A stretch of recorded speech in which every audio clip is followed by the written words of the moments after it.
Қайырлы таң, қайырлы күн. Кеше болған жайттар, кеше эфирде не болды? Біз ортаға шыққан кезде біраз ауыр темалар қозғалды. Өздеріңіз білесіздер. Аяулымның бұрынғы өмірі туралы деген сияқты. Аяулым жалпы ол сұрақтарға өзі жауап берді деп ойлаймын. Өйткені оның бұрынғы өміріне менің шатағым жоқ. Дәп қазір ол енді өзгерді деп те айта алмаймын, өйткені енді таныстықтамыз. Бұрынғы өмірін білмеймін деген сияқты енді танысып келе жатырмыз. Сол үшін негізінде адамның аяғынан шалуға болмайды. Мен өзім жалпы шариғат бойынша да негізі ойлансаңыздар, мына адам баласы біз қазақтар дейінші, қазақтар негізінде жақсы көреді бір-бірін аяғынан шалғаншы. Сол айтқым келіп отқан, бір-бірлеріңізді қолдап, мысалға морально адам қай кезде сынады, оны давить еткен кезде сынады, соны давить етпей, негізінде қыз қай кезде бұзылады, қыз қай кезде жаман жолға түседі, оны әбден басып жаман негатив айтқан кезде сен осындайсың, сен андайсың, енді кейде өтірік әңгімелер айтылады. Сол өтірік әңгімелерді және де адамның бір болмайтын бір әшейін бір-екі рет келгені жаңағыдай эфирге, ол бір жаман нәрсе деп ойламаймын. Бір шетінен соны бетіне басып как будто бір жаман нәрсе жасаған сияқты қылудың қажеті жоқ. Сол үшін аңдамай сөйлеген ауырмай өледі дейді. Ауыздан шыққан сөзге абай болайық, достар. Наоборот, қолдауларыңызды көрсетіп, сол қыздың және де басқа да адамдардың бақытты болуына үлестеріңіз. Жақсы, бір мыжылып тұрсыз ба, басқаша болып тұрсыз? Кішкене бүгін комфортно, уютно болғым келді. Жаңағыдай бір көңіл күйіңіз бір не то сияқты. Бәрі жақсы. Бәрі жақсы ма? Жарайды. Сәйда, сізге сұрақсыз құпия сақтай аласыз ба? Иә. Мен бір нәрсе айтса, потом ұмытып қаламын. Ұмытып қалам? Прям маңызды емес басқа адамның сырлары. Жүрекке жақын қабылдамайсыз. Ал енді сізге келіп бөлісіп жатса, оны кәдімгідей түсініп, бір тыңдап, кеңес беріп, сөйтіп істей аласыз ба? Әлде мүлде просто ол кісілер айтады, сіз әшейін кеңес беруге тырысамын, бірақ қатты араласпаймын, потому что бәрі адам өзінің ішіндегін жасайды.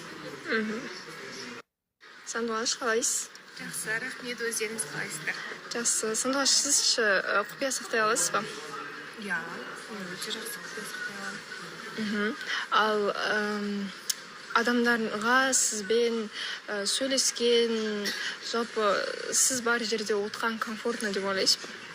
Иә, маған көбісі айтады, ты душа компании дейді. Мысалы, мен жүрген жерде күлдірді, прикол айтып, активно болуға тырысамын. Неге ол нәрсені біз көре алмай жүрміз? Білмеймін, мен әлі үйренісе алмай жатырмын. Әлі үйренісе алмай жатырмын. Мен, получается, душа компания қыздардың арасында, да, қыздармен менге бірге отқан комфортно. Ал бұл жерде ұлдарда болғаннан кейін, тікелей эфир болғаннан кейін кішкене вообще басқаша болады. Өмірде басқаша, а тікелей эфирден бәрі қорқасың. Тікелей эфирден бөлек, қазіргі осындай бір до эфира моменттерде сіз өзіңізбен өзіңіз немесе жай ғана телефонда солай отырасыз. До эфира мен сосредоточен. Қалайсыз? Жақсы, өте керемет, өздеріңіз қалай? Жақсы, сәл бір косячник таусыз ба? Кетіп қалып жатыр ғой, ақпараттар. Ақпараттар кеп қалып жатыр. Соған енді сол кісілер кінәлі. Жоқ, ол кісілер болғанда мен оның алдында сөйлескенмін негізі ол адаммен. Сол ақпарат ол кеше келіп тұр, күні кеше сөйлескенде болып қалды да, соны дұрыс түсінбей жатырмын. Сіз қашан сөйлестіңіз? Оны көп уақыт болды, негізі сөйлескенмен оны. Жобаға дейін ба? Жобаға дейін болғанда ол мен бір танысым, сол уақытта енді жобаның уақытында да танысып сөйлесіп жүрген кезіміз болды. Бірақ андай бір қыз жігіт емес, бір кездесу ондай болған жоқ біздің арамызда. Ай, бір өтіріктеріңізді құрастырып айтасыздар, иә? Жоқ, шынымен де міне қалай сендіруге болады. Өмірінде көрмеген адам. Иә, ол мәселені қазір 14:30-да шешетін боламыз міндетті түрде. Сол кезде айтасыз енді осы ақталуларыңыздың бәрін. Ақпараттың бәрі қалай болды, не болды, соның бәрін 14:30-да барлығын түсіндіріп. Иә, оның бәрін қазір эфирде көре жатармыз. Мен сізге сұрағым, сіз құпия сақтай аласыз ба? құпия сақтай аласыз, ол құпияның қаншалықты несіне байланысты ғой, маңыздылығына байланысты. Если андай таралмайтындай екі адамның ортасында құпия болатын болса, әрине оны сақтай аламын. Ал сізге адамдар негізі көп айтып келе ма? Бір сырларын? Көп дегенде айтатындар бар, енді ондай бір көп деп айта алмаймын, но сырларын айтатындар бар арада. Сізге сырын айтып, сіз оны эфирде шығарған кезіңіз болды ма? Сырын айтып, эфирде шығарған кез ондай болған жоқ. Болған жоқ. Әлі күнге дейін ондай болмады. Болмай-ақ та қойсын айтқым келеді. Ал жалпы адамдар келіп кеңес сұрайтын кездер көп бола ма әлде? Именно эфирде ондай әлі кеңес сұрап ондай болған жоқ. Өмірде болады кеңес сұрайтын кезде. Жұмысқа байланысты деген сияқты мәселелерде. Қалайсыз, Шерхан? Неге біртүрлі болып отырсыз? Білмеймін, сол бәрі айтып отыр, неге өз-өзіме сомнение ұстап отырмын ғой, не болып жатыр деп. Шерхан, сіз құпия сақтай аласыз ба? Иә, шынымен жасыру керек құпияларды сақтай. Неге ойланып айттыңыз? Жоқ, кейбір кезде андай болмайтын нәрселерді құпия деп айта береді адамдар. На самом деле құпия деген сөз айтылмайтын нәрсе. Осы бір ортада сізге нағыз бір құпиясын айтқан адам бар ма? Сіз әлі күнге дейін ешкімге? Досым ғана бар ғой. Нұрдәулеттің біраз құпиясын білетін сияқтысыз, Біз бір-бірімізді білеміз. Не жасырып жүр бізге? Айтпаймын. Ол құпия ғой себебі. Жалпы сізден адамдар келіп кеңес сұраулары немесе сырларын бөліскені көп бола ма? Кеңес сұрау көп болады шығар. Бірақ мен біреудің өзіме жат адамдардың құпиясын тыңдамаймын. Қалайсыз, Абылайхан? Жақсы. Аллаға шүкір, өздеріңіз. Жақсы, Абылайхан, сіз құпия сақтай аласыз ба? Сақтай аламын. Сақтайтын құпияны сақтаймын. Енді андай адам өлтіріп ешкімге айтпа десем мүмкін емес қой ондай нәрсе деген сияқты ғой. Айтатын нәрсе болады, айтпайтын нәрсе болады. Иә.